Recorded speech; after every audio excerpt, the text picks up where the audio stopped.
You know how you know you are Moor? Look in the mirror. That's it. There's not that. Yes, I'm a Moor. And individuals are missing the point. All right, now, when I grew up speaking Spanish, okay? Now, I was in a club one time, and these sisters who were Puerto Rican, all right, they were using the word moreno, okay? And they also used the word negro at the same time. I said, no, don't call me negro. It will be moreno, based on that language.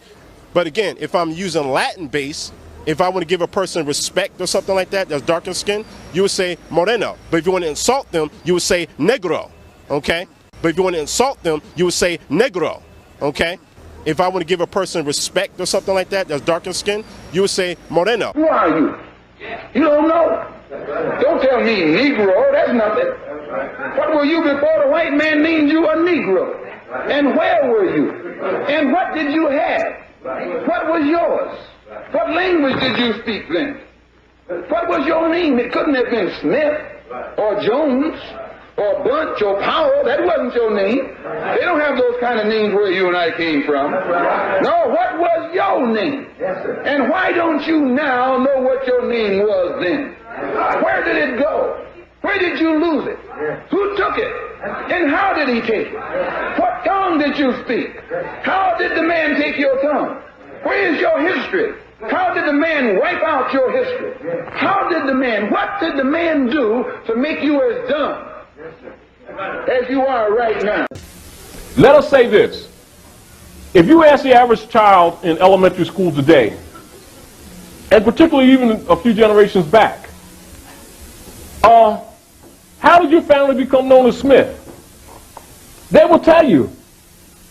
Either, oh, that's my grandma's name, or my grandma's side, or my grandpa's name.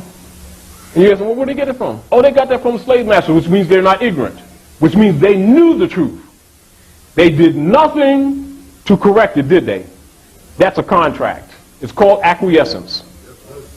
So it automatically gives the corporate state jurisdiction, which the modern word used for the slave is called ward, W-A-R-D, ward of the state.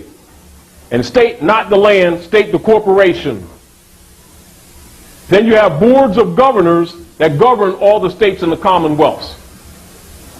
Their responsibility is to protect the stock, S-T-O-C-K, of the citizens. Negroes, blacks, and coloreds are stocks, starting with the birth certificate and any other contract you make with them. If you don't understand that, get that together real quick. And everybody knows that, but that kind of spoils the game that they've been playing on our people. 1871, you see the point? When they turned the republic into a corporation in order to put the Moors later, as they did earlier, solidify the 14th Amendment artificial person in the state of Delaware as Christian property.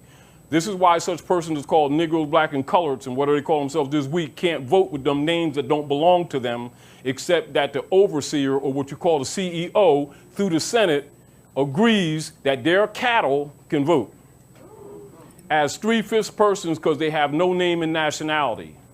When you understand the history from a law perspective, your view will change from it just being some historical flaw or some little dirty trick that the Europeans do. You would need to understand its political ramifications. Because you transact business in another man's name, don't talk about estates and don't talk about property because you don't even own your own body. And this is where, under the Christian black codes, where they set up where the marriage license is registered in the Department of Commerce, then registered in the Department of Orphans, and this is where your children, even before they're born, become wards of the state, which is a legal term for nice slave. And see, nobody's offended because they know that most of our people don't read law, and so they just hear the word and it's interesting, you know. And then the scholars ain't going to tell them because they playing this black game. Do you understand? When they know these people aren't black. Black History Month you find ridiculous. Why? You're going to relegate my history to a month? Oh, come on. What do you do with yours? Which month is White History Month? No, well, come on, tell me. Well, I'm Jewish. Okay, which month is Jewish History Month? There isn't one. Oh, why not? Yeah. Do you want one? No. I don't either. I don't want a Black History Month. Black history is American history. How are we going to get rid of racism? Stop talking about it. I'm going to stop calling you a white man. I'm going to stop calling you a white man. Yeah. And I'm going to ask you to stop calling me a black man. And I'm going to ask you to stop calling me a black man. And individuals are missing the point. Because you answer to such stupid words like Negro and color and black. You have no nationality. Negro is not a nationality. Some lazy Portuguese or Spaniard took an adjective and made a noun out of it. Colored is not a nationality. Negro is a word that was made up for us, not by we ourselves, but by our slave master during slavery time. Here's my question. On self-identification, because you mentioned, the other question was based on people self-identifying or claiming to self-identify as they were black, right? In light of the fact, and it is a fact, in light of the fact that every social science organization, right, every anthropological organization, all disavow the racial terms, black, white, non-white, yellow, red, brown, as being totally unscientific and inventions of Europeans for the purpose of perpetual European world dominance under the term white supremacy and manifest destiny. How can you, as an intelligent man, claim or persistently cling to a non-scientific term that you did not invent or our people did not invent? That's why you won't see any brother from Africa or Asia come here arguing, talking about crayon colors. They will use their nationality. If they're from Nigeria, they won't even say they're African. They'll say Nigerian. Some Zimbabwe or Egyptian. You understand what I'm saying to you? Mm-hmm. He's from Lebanon on the north side. So I'm Lebanese. You don't say I'm light-skinned yellow guy. That stuff only goes here. I am proud to be the first American president to come to Kenya.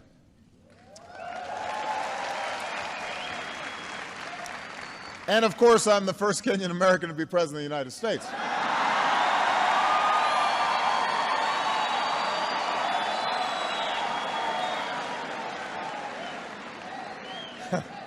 That goes without saying. The name of a people must relate them instantaneously to land, history, and culture. That goes without saying.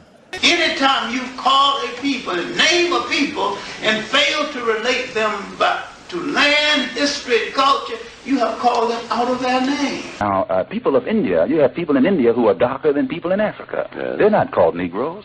And individuals are missing the point. That's only because they haven't been taught. They're still little boys and girls. Of course, their ego is in front of that because they're grown men. They swing wieners and shit. Got $2, which ain't money. You can't tell them anything. It's understandable. You let them have that. However, the world is feeding off of them. And the conditions of our like this is setting the course of our events and our sociology. Because when we walk down the street, they assume any one of us is Negro.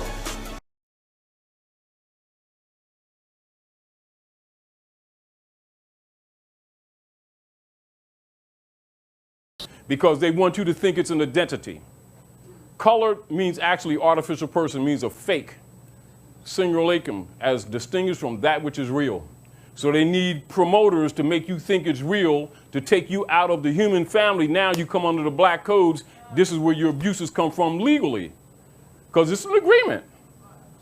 Because every man, woman, and child must honor their mothers and fathers. You're no different. We like to think we are. But you're really not different. And they treat us accordingly, and then we have to go through all this BS to prove ourselves because our brothers and sisters, by a mass degree, are incompetent. Because there's a set of rules of laws, the black codes and the Negro Acts that go with such persons. And since there's so many of them that are in this category, they're just assuming that everyone that looks like this is a Negro, which is a classification. And then most of them are openly saying that they're black, which is an oral contract. As long as our people are classified as Negro, colored, black, they have no judicial standi, no standing in law, because they're not in their proper person. But they don't know that because others been teaching them that that's a nation in Africa. And so, no, the fact that they're even convoluted with it at all in law makes them what you would call dead in the eyes of law. What do you think, Morgan? Is this political correctness gone too far? Yeah. I mean, we have a tendency to do that anyway. I mean, you get politically correct. Stuff happens that you don't want to happen. I all of a sudden became an African. Political correctness, African American. I'm not African. An American. I'm not African. An American. But I know my roots, and I ain't Kunta Kinte. And individuals are missing the point. Africa is not our home. Let me let that hang in the atmosphere for a while. I said at this gathering of the masters, Africa is not your home. But some adults have difficulty handling that. I'm a Moor, and got sense enough to know I'm a Moor. And ain't gonna never argue with you that I'm not a Moor. And wouldn't come in your house or come among you and say I'm a Moor if I didn't feel in my heart, in my mind, in my soul that I am. If you don't understand that, get that together real quick. And recognize how you've been miseducated, not just by Europeans, but by your own. These people know that you're not black. They don't doubt it. They know that you're not black. And they know that you're Moors.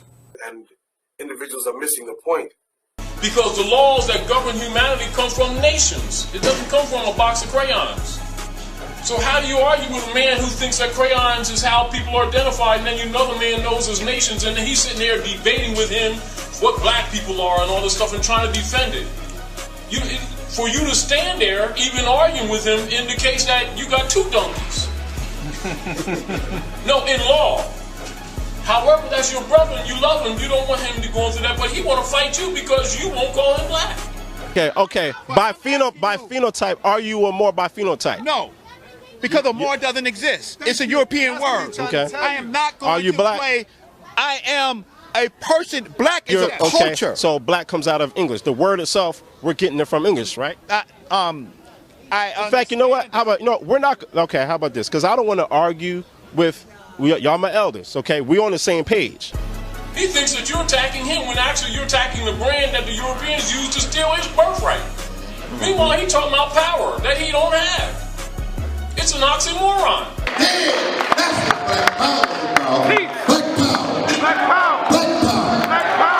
You gotta learn how to disassociate yourself from the words that you've grown accustomed to using to identify yourself.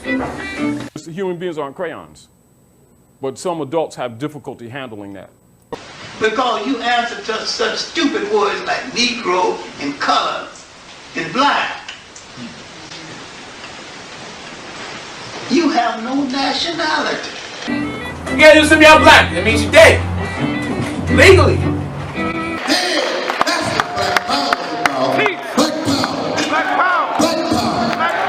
I'm a black minority. I'm a person that's a black minority. Either way you go, you're locking yourself into some stuff you don't need to be in. You gotta learn how to disassociate yourself from the words that you've grown accustomed to using to identify yourself. So when the people know that black and white are legal statuses, people who are Negro, black, and colored are classed together because it's a classification of people who have no rights. The brandings is to keep them divided from each other. Because if they all went in one direction, they would be empowered, even under a brand. Do you understand what I'm saying?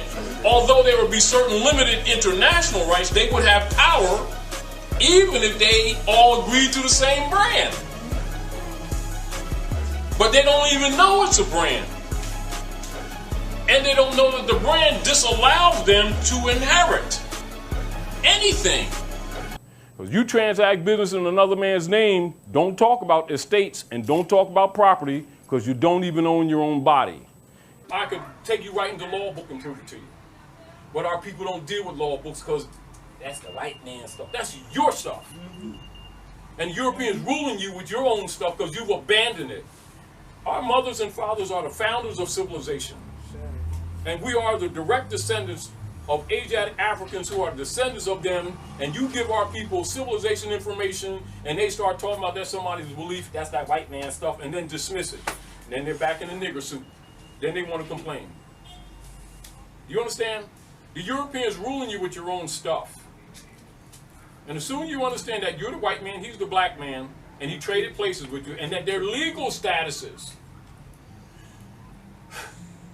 it's hard to get our people because we're creatures of habit, and we think that black is some section of Africa. No, it's true. What was you going to ask? I just want to know what would the argument be to those who say the law don't mean nothing? Paperwork don't mean nothing. Contracts is something that the white man created, so they don't need to honor that. Now, look at this. Because they just big and bad. This is why, even like on this lesson, we show them what white man or free white person really is. We know that they think that white man means a European. That's the assumption annotated, right? Mm-hmm. That's the assumption. They don't even know that Europeans weren't called white man until the Knights of Columbus Ku Klux Klan oath in 1854 in Philadelphia, Pennsylvania, and Chicago, Illinois. What were they referred to before that? Rednecks. Red people. Okay. Red man. All right. Now, as a matter of fact, when you go into world history, you go into European history, to Europeans themselves. Up into the 1800s, matter of fact, in the early 1800s, not to the mid 1800s, they didn't even refer to themselves even by the jurisdictional national names in general. All Europeans collectively were generally called Christians. Christians, yeah. And this is another thing about history and sociology and anthropology that our people need to be taught, because they don't know by claiming to be Christians, they just abandon their birthrights again. Because they think it's a spiritual system. They don't know it's a political system. So if we don't fix these things with our people, we can't fix the other problems, these symptoms, which is rooted in these basic civil problems. They don't know principles of civilization. They just keep on saying, the black man was the founder of civilization. No, the black man is a slave. Because that's what the category is. When you talk about the Asiatics or Africans that are free people, you must use their national names. The distinction between, say, an African, sorry, you're African, right? Or Asiatic African, right?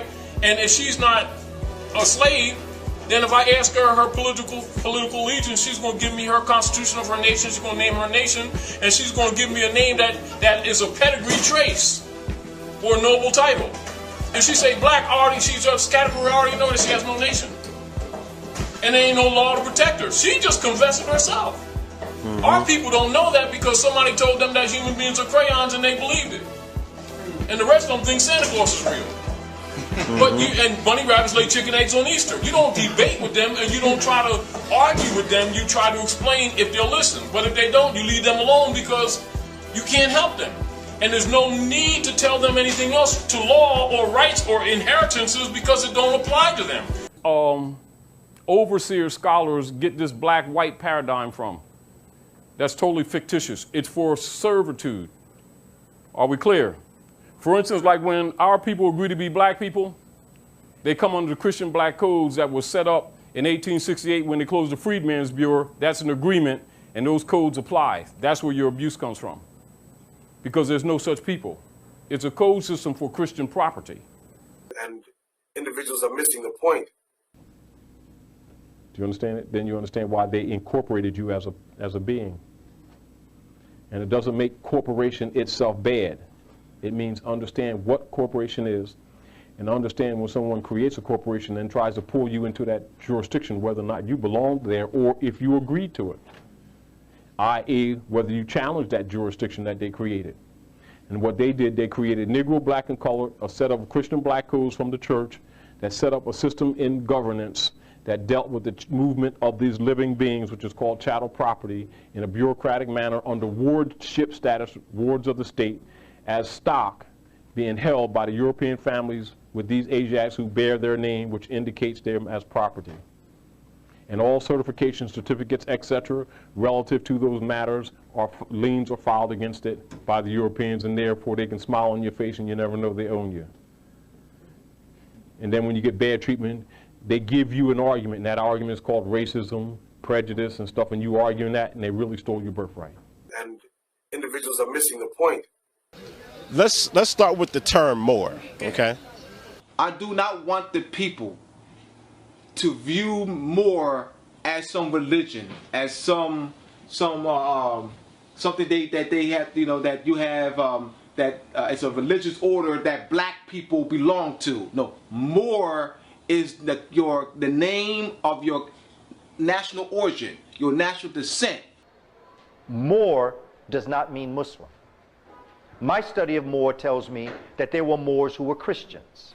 There were Moors who were Kemites or followed the Kemetic legacy. It is important that, yes, a very important facet of the Moors that went into Europe post 710 AD happened to practice the Islamic faith. But not all Moors are Muslims. You could be a Moor and not have any faith system that you followed particularly at all. Now, the reason I said this to you, and this is in harmony with what the brother is saying, you know, we don't need to come and know our belief systems. As you can see, every time you get into this God thing, it gets into a whole bunch of generalities and what your idea of it is, and there's a whole bunch of vagaries. Why? Because it is vague. Because the concept is a fraud, and you won't admit the hypocrites that you've been, because you don't know what the hell God is. You tell these people they're Moors, they say, what religion is that? They are so asleep. And once we get to that, then we can understand that it was we the Moors, the Africans. Came a time in 1506, after we lost power in Spain, the Africans ruled Spain from 711. We were calling ourselves Moors. M-A-U-E-R-S, then M-O-O-R-S. I understand. So what I'm saying is that becomes confusing for us when we claim that we are something, right, and other people are using the term. Do you understand what I mean?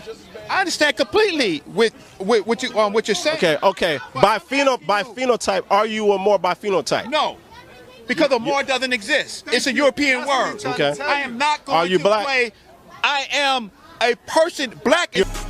So how do you argue with a man who thinks that crayons is how people are identified, and then another man knows his nations, and then he's sitting there debating with him what black people are and all this stuff and trying to defend it? For you to stand there, even arguing with him, indicates that you got two donkeys. No, in law. However, that's your brother and you love him. You don't want him to go through that, but he want to fight you because you won't call him black. So black comes out of English. The word itself, we're getting it from English, right? Just say, what, they didn't go to the dictionary, can't read? They know what God and Jesus, when the devil's going to get his butt kicked, they don't, come on. Okay, now, this term for Latin in Berber is not the same word coming out of Latin for Moor. It's not the same word. The one in Latin has to do with darkness, night, black ants, okay, that which is dark. The one that I found in North Africa is a completely different word, but just because it has an MR in it, they automatically assume it's the same word, and they're not focused, okay? The word Moor is a medieval term that became Negro after the enslavement of the Moors. Came a time in 1506, after we lost power in Spain. The Africans ruled Spain from 711. We were calling ourselves Moors. M-A-U-E-R-S, then M-O-O-R-S. And then they see us, right? And everybody here is a scholar right here. The problem that you have is that you have fake scholars who keep getting paid off, that keep promoting these people as crayons, knowing that that makes them non-descendable. And individuals are missing the point. No, because you have to be one of the things, when I talked to Dr. Ben, you know what Dr. Ben said? He studied the Moorish schools.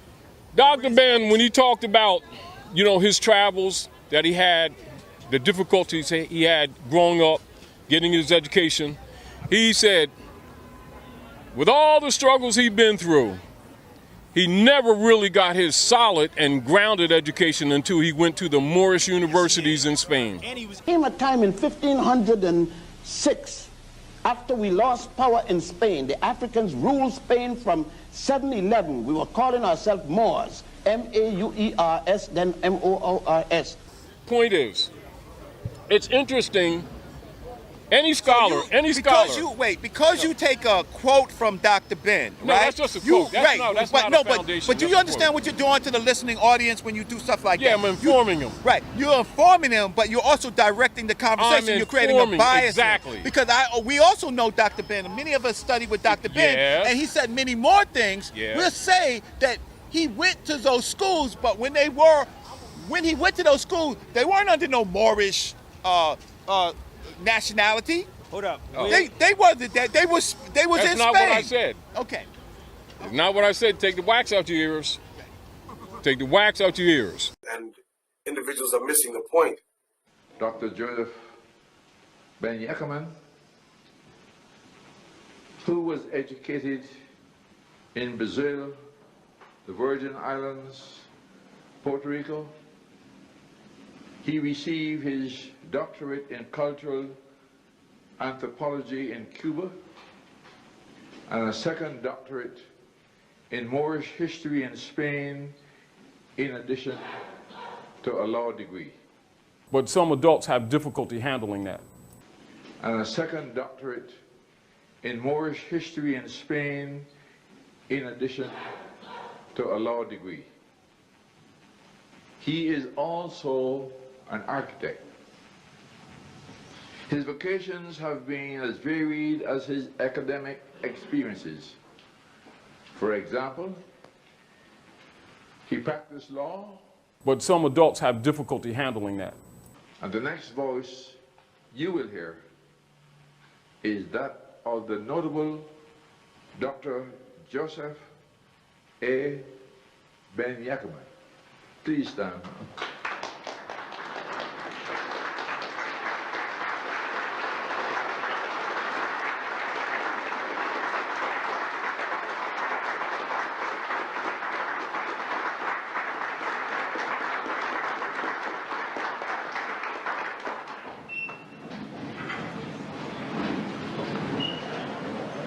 Take the wax out your ears. I'm gonna be respectful because it's an elder. No, don't be respectful. We're dealing with scholarship.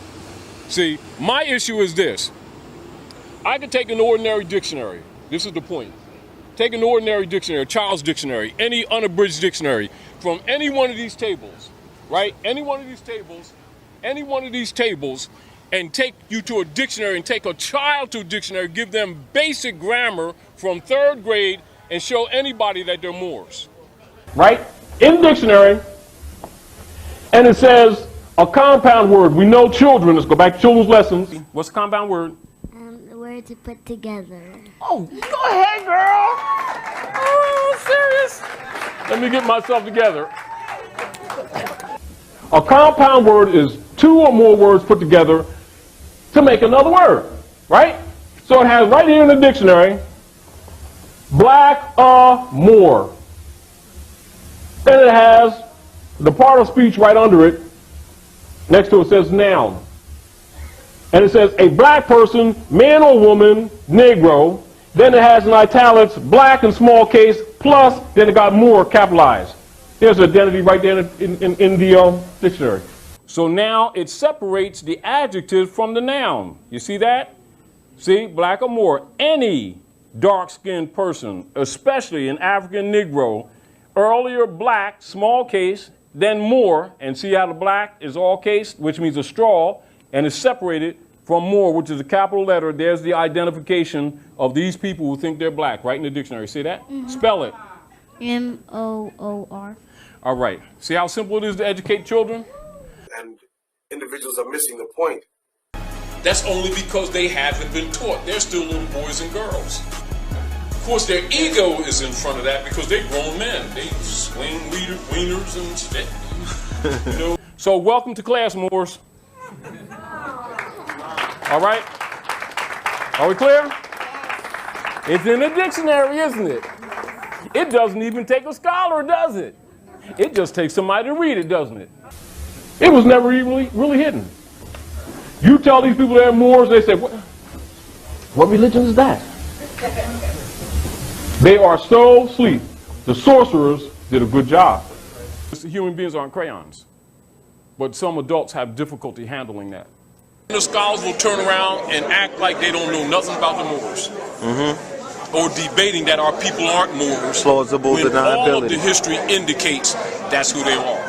Now, that's the last legal name that our people fell in. And you know and I know that our people over millennia have been called many names. Some by themselves, which are legitimate, and some which are brands by Europeans, which are illegitimate. Labels. A scholar's job is to separate the wheat from the chaff, which means what are the legitimate names that we called ourselves by our forefathers, and what are the brands that was referred to us by European slaveholders and or sociologists or engineers, social engineers, anthropologists. And this is why our good brother, the Honorable Noble Drew Ali, becomes such a central focal point in our history.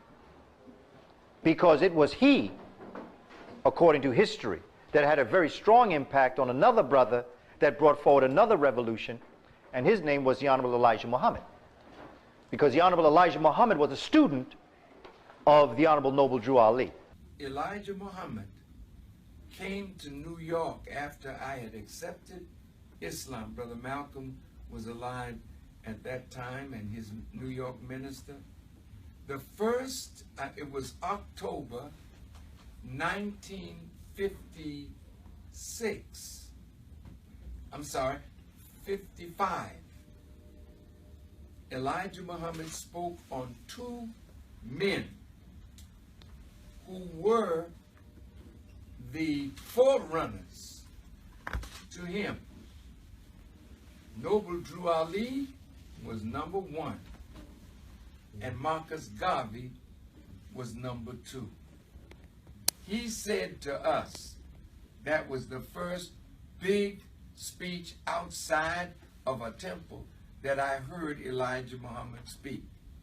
And on that day, he lifted Noble Drew Ali, that we should honor him, respect him, and study what he did as a forerunner. We had many who were followers of Noble Drew Ali under the name Bey and Krim and other Islamic names that came to the Honorable Elijah Muhammad. And we never clashed. We never clashed with our brothers from the Moorish Science Temple. Islam to all the Moors. And let us take a moment to say that we did reach a watershed moment at Savior's Day, 2014. Did you see that speech? No, I didn't. It's a speech worth watching because the Moors have been kicking up a lot of dust. Now let's look at Noble Drew Ali. Here's a man that died a young man. Noble Drew Ali. He lived from 1886 to 1929. I salute my brother. He's the first man to bring Islam to us in the way he tried to bring it. And I thank him, thank Allah for him. So now with the internet and Facebook and social network, here come back the Moors and their teachings and all of that. So this Sunday, a couple Sundays ago, Minister Farrakhan, he did something that had never been done by a Nation of Islam leader. He put Noble Drew Ali's picture up on a big mural of all the great black leaders, and he gave him credit as being the man that is teaching Islam in America before anybody else. That's Minister Farrakhan said this. He said it, and it say in words, to paraphrase him, that this man was teaching Islam here ahead of everybody else. That means ahead of Master Farad Muhammad and Elijah Muhammad, of which in the Nation of Islam you are taught under the strict religious blinder or binder that no Islam was here before Farad and Elijah. No knowledge was here before Farad and Elijah. no disrespect, because I love me some Master Farad Muhammad, but there was some knowledge and some organizing here before Master Farad Muhammad and Elijah. And the Honorable Minister Farrakhan acknowledged that and affirmed that and praised Nation of Islam leader Minister Farrakhan, praised Noble Drew Ali, and praised the Moorish movement. There was people before he came that belonged to the Moorish Americans by Noble Drew Ali. They didn't have this on it, the moon and the star. It was blank. It was blank. But the hat was red. They wear black ones and red ones. Moors is the name given to the Muslims from North Africa that invaded the Iberian Peninsula and brought Islam to Spain and Portugal and southern France. So he's calling us Moors, and he dressed his followers in the fez. So this hat here is the one that we wore at the first beginning of Muslims in the city of Detroit when Master Farad Muhammad was here, and his representative at that time, and one of the times, the first one that I seen was named Abdul Muhammad. He wore one of these too. The messenger of Allah, he wore one, and you might see this picture sitting out there with it on. He had on one just like this, only the torso was longer. That was the first time that I seen him with the hat on, like this.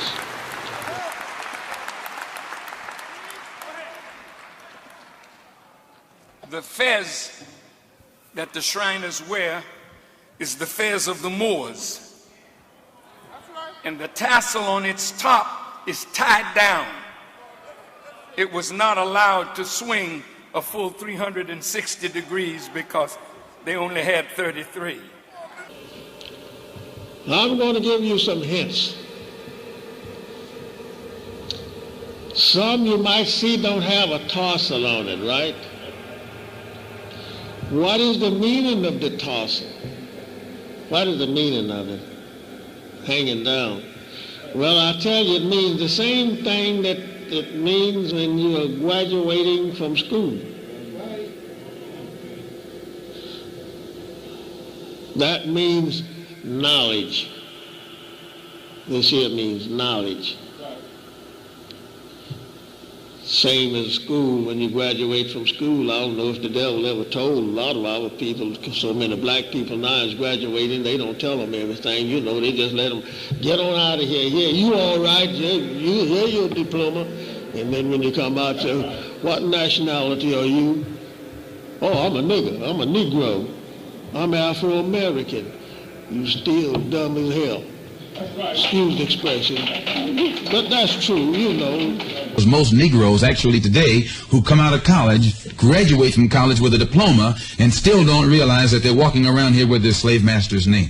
And if you don't think a name makes any difference, a man can come here from Africa and can be black as ink and go into Mississippi with the name Abdul Sharif, and all of the barriers are let down. But Cassius Clay, yes. Why do you want to say Cassius Clay when Howard Cosell and everybody is calling you Muhammad Ali? Now why you got to be the one of all people whose color to keep saying Cassius Clay? Why don't you call me my name, man? Well, what's your name? You told me your name was Cassius Clay a few years ago. I never told you my name was Cassius Clay. My name is Muhammad Ali, and you will announce it right there in the center of that ring after the fight if you don't do it now.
You transact business in another man's name, don't talk about estates and don't talk about property because you don't even own your own body. And individuals are missing the point. The Klan don't like Negroes and blacks because they're always trying to be somebody that they're not. Trying to crash everybody else's party. Of course, it doesn't seem that way on the surface, does it? Do you understand what I'm saying to you? Going around claiming to be Smith, Jones, and Johnson, and when Smith, Jones, and Johnson, you can't transact business as Smith, Jones, and Johnson because you're acting as Smith, Jones, and Johnson's agent. And so he got you on stock market as an agent. So when you sign that name, you're simply signing as an agent. Ain't your stuff. The point is you can't transact business in another man's name and then claim any allodial property or right of title. That's why they always get certificates of titles. And they don't even know the certificate what title is because they don't study law. See the problem?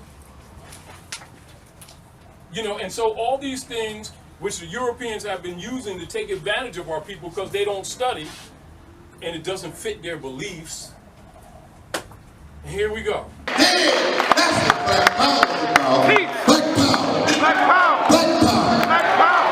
You only do that with people who really believe that they're niggers because that's Christian property.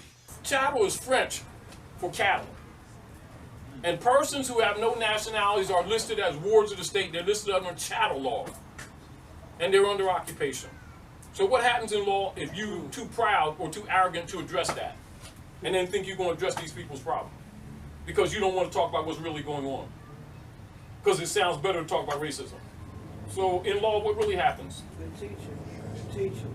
You're incompetent or a sellout and BSing. People who know law recognize it. People who don't know law, you know, get caught up in the moment. Because you transact business in another man's name, don't talk about estates and don't talk about property because you don't even own your own body. But you got the torso on. And don't know your name. Look at what he said. The Moors were enslaved by reducing their mentality to that of Negroes, blacks, and colored people. As a man thinketh, so is he. Moors, you sleep too much. Wake up and see the 7 bridges crossing in the sky. Can you see that you are a people? Not an organization. We are a people. We are a nation. And so now we have got to be about the formation of a nation in terms of our thought process. And this is why the Moors become so very important to us, because if you do not understand the Moors, it's very difficult for us as a people to understand why we're in the position that we're in today. You cannot understand why we're in the position we're in today if you don't understand what happened in 1492. You cannot understand what happened in 1492 if you don't understand the Crusades. You cannot understand the Crusades if you don't understand the Moors. Because the very nature of the knowledge that the Crusaders, the Christian Europeans, got of the riches of the East, why Columbus was on the seas in the first place hundreds of years later, was because of what the Moors had brought into Spain. Came a time in 1506, after we lost power in Spain. The Africans ruled Spain from 711. We were calling ourselves Moors, M-A-U-E-R-S, then M-O-O-R-S. Not only that, but Noble Drew Ali was a very influential person during the Harlem Renaissance. Because if you look at a picture, if you see a picture of Marcus Garvey sitting in a car, and he's dressed up in his regalia. Sometimes they have a very tight shot on Marcus Garvey. But sometimes they open up that shot, and there's a man sitting to his right. That man sitting to Marcus Garvey's right in that picture is the Honorable Noble Drew Ali. You've seen it. If you get that bigger picture in the car, sitting next to Marcus Mosiah Garvey is the Honorable Noble Drew Ali. Honorable Noble Drew Ali had a very important role back in those days in terms of the formulation of African people becoming a nation within themselves. And out of this Moorish science tradition, the Honorable Noble Drew Ali was teaching a lot of science. He was teaching a lot of mathematics.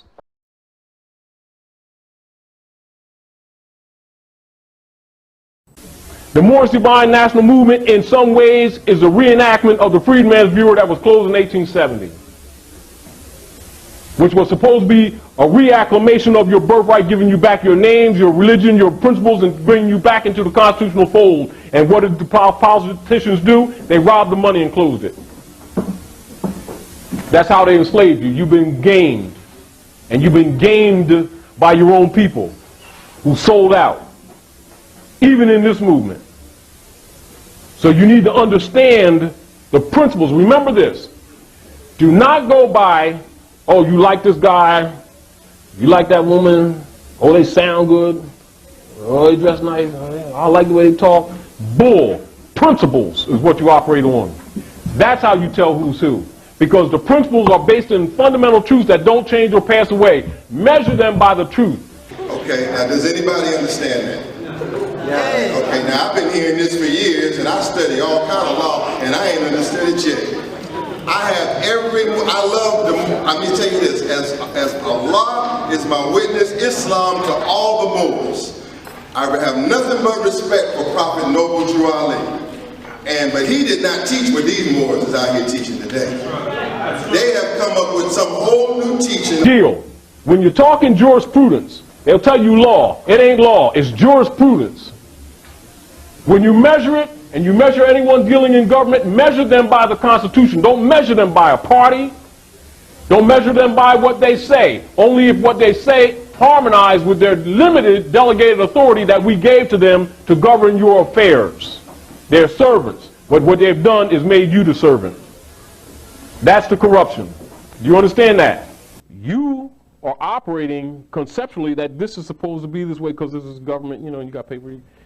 They don't really represent you, they're thieves that took over your government.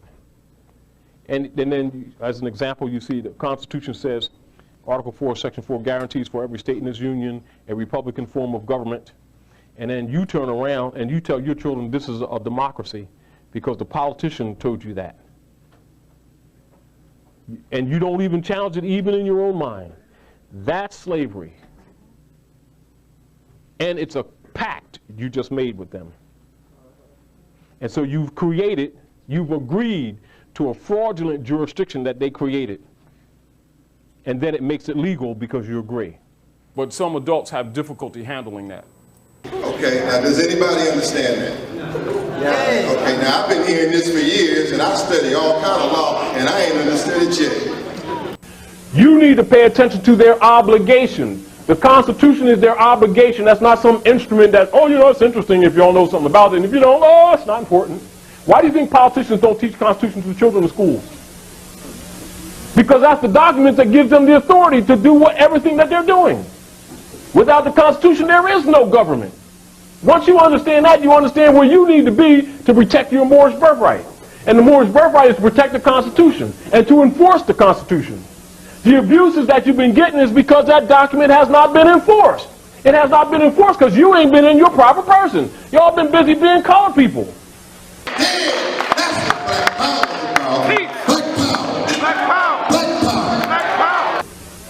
Do you understand where I'm from? So concept of mind, get out of it. You're not Negro, black, and colored, and you got to be that, not that, officially. That's what nationalization process is for. That's why he did it. Do you understand? These have political ramifications. So it changes your political status in the society for the record. That's number one, because it's documented now. You see what I'm saying? So that gives you a standing at law across the world. Now, do you know what to do with that? That's the next issue.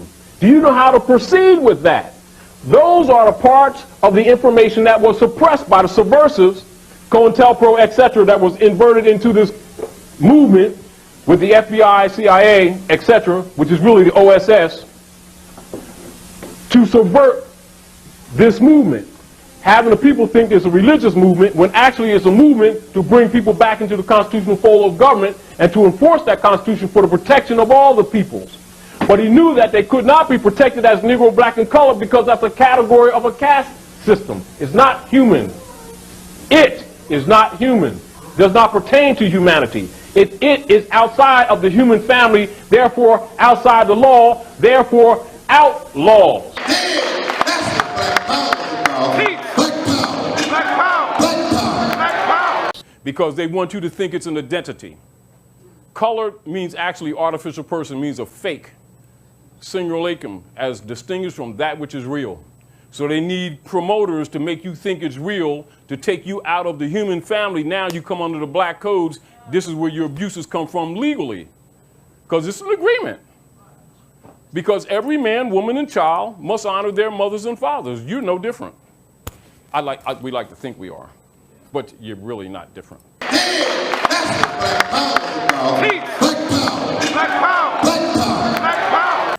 So what do you do with outlaws? Do whatever you please to do with them, particularly if you have power. This is the arrogance that them magistrates have been using as judges. Do you understand? Because they know the people don't have rights because they won't claim them. And then the people think that the only way they're going to get them is that if they give them to you. Governments do not give rights. Governments are established to protect existing rights. Those rights are inalienable, that is in reference to government. And the inalienable right is derivative of your birthright, which means it's non-transferable. It can't be sold to you. You can't license it. Once you understand that, hold them to it. And they're obligated when they take that oath of office to uphold that Constitution. And if you start talking about Republican Party and Democratic Party and all that kind of crap, and you start getting into their private matters because it's private policy, and you let them enforce that crap, you just gave up your birthright. This is what has happened to us. I have nothing but respect for Prophet Noble Drew Ali. But he did not teach what these Moors is out here teaching today. They have come up with some whole new teaching. Yeah, what is civics? Civics is the science of government, rights of citizenship, and duties of citizenship. When I spoke to, when we put out the I'm Rockin' Star was a newspaper that I was the editor-in-chief of. Taj Tariq Bey was the assistant editor-in-chief. And I sent the papers to a Grand Sheik in Mississippi. The Grand Sheik in Mississippi, one of the issues, I called him and see if he received the papers. He said he had received the papers, and he said to me that Drew Ali did not teach that. I said, all right, what is that? What does that denote? All right, Drew Ali didn't teach Constitution principles. I said, all right. In the Divine Warning, that's the name of a speech that Drew Ali gave. Drew Ali said, it is a sin, using sin connotatively, it is a sin for any group of people to violate the free national laws of a constitutional government and to claim the names and principles that lead to slavery. And once I said that to him, he said, oh. But why did he just said, oh, this is the Grand Sheik in one of the temples, Moor Science Temple in Mississippi. Because he just thought I didn't read. I read. Mm-hmm. So you can't come to me and say Drew Ali didn't teach civics when Drew Ali, in his Divine Warning, he said that to not understand the Constitution is a sin. See, we need a think tank just on this book alone. It's a biography of Noble Drew Ali. I am so happy and so relieved, I should say content, that somebody took the time. The brother's name is Elihu, I just want to make sure, Elihu Pleasant Bay. And I appreciate this brother taking time, the exhuming of a nation, where it talks about the Noble Drew Ali, because he was a fundamental piece to our existence in the beginning of the 20th century. It's something that we have to start looking at as a people. And we have to start answering very important questions about what we should be teaching our children and how we should be teaching our children. Because we're not teaching them properly. Our intentions, we have the best intentions, but if the methodology is not there, the Moors used to teach. See, the Moors were the libraries, were the collected libraries of all ancient wisdom up until that point. And the Moors of their time took this information and took it to a higher level. To think that Africans brought into Europe sidewalks, streets lit by lamps for miles that you could walk, To think that the Moors were able to control the flow of water so that water could flow into your home where you could get both hot and cold water. That they could build according to the wind systems so that you had air conditioning in the warmer weather and heat in the cooler weather. This is what the Moors brought in. The Moors brought in strawberries and lemons. They brought in different ways of eating. They brought in the idea of eating in courses. They started the first musical conservatory in Europe. The first musical school was created by Moors. Every and almost every major university was created with people sitting at the feet of African people. And some of them became so smart that they moved from Spain and France under Alphonse X and moved to England. And they started the universities that we today call Oxford and Cambridge. Some of these people from Oxford and Cambridge became so smart they came to these new colonies and they started a college that's called King's College in New York City. And now we are so proud to say that we are some of the first people to attend Columbia University, yet we don't know that we built Columbia University. This is a part of our history that's totally lost. And that is because, as Charles Seifert, who was an expert on Ethiopia, said, a people without knowledge of their culture is like a tree without its roots. People can sell you anything if you don't know who you are. And individuals are missing the point. You want to solve this problem, you're not going to be here. That's my suggestion. Because the Romans are going to carry out their mission whether you act or not. Because they have an agenda. And right now their agenda is survival. They know they're in somebody else's house. But they also know that you're asleep because you think we Indians. Yeah, we Kitawa, Nanako, Lena Lenape, my mother's side, grandma's side, Blackfoot. My father's side, Cherokee, Kitawa. But I ain't Indian, I'm Moabite. And this ain't India.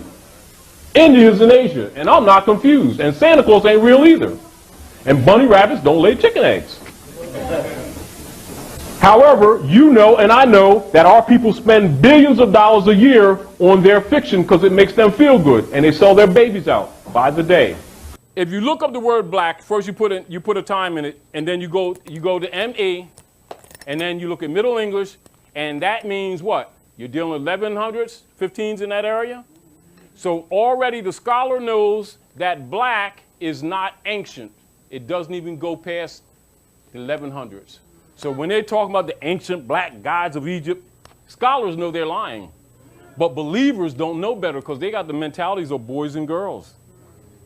You know, Pharaoh was black. Jesus was black. This is what a scholar knows. So you go to the Middle English, right, and you put a date on it. Then it traces to OHG. OHG is Old High German, and it means pale. See why they laugh at these people?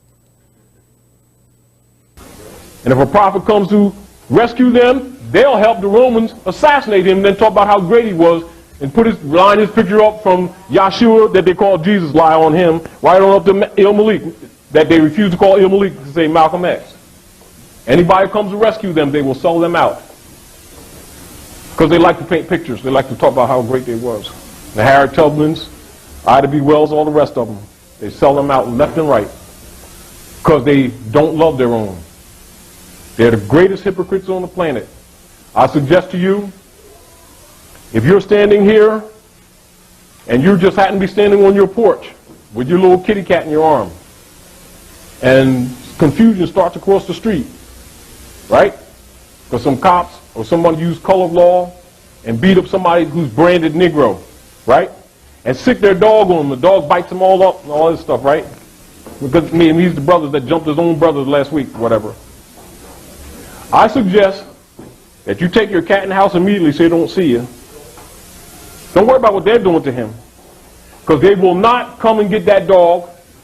They will not mess with those cops that beat Rodney King. They'll come burn your house down. That's what Negroes do. Do you understand what I'm saying? They always injure innocent people. They love injuring innocent people that never did anything to them and have no courage to fight those who bring injury to them. That's another reason why the civilized world has no respect for people who are branded Negro, black, and colored, because they know they're savages.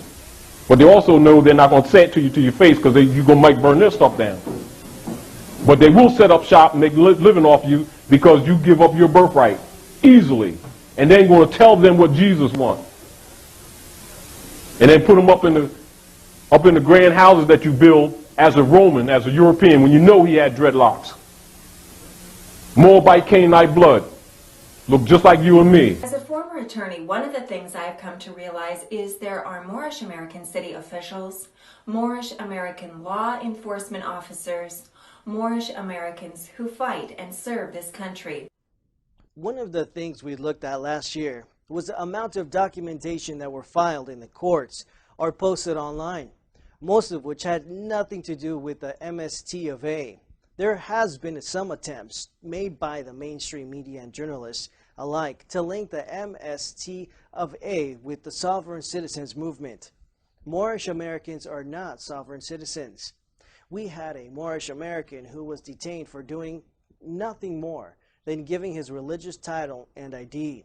However, the officer was untrained and made an unlawful arrest of failure to ID. We worked with that Moorish American's temple to get him released immediately. Moorish Shield not only works with fixing these issues at the court level, but we are also working with city officials and municipalities to get police officers the proper training and familiarity with the law-abiding Moorish American organizations. Moorish Americans are not African American or black. And then people sit around there, they don't know we Moors. Oh, please. That's why we took them to Alexandria, Virginia, to show them these Europeans wearing your fez with Ill and Bay on it. Because they keep debating with us, and then other people trying to sell them packages with a Glock of Destiny, trying to make it seem like they own this thing. This is your birthright, no matter what organization it comes from. You know what I'm saying? I can't own it, and no one else can own it. Temple can't own it. All Noble Duly did is brought it and made you conscious of it. Now what you want to do with it? That's right.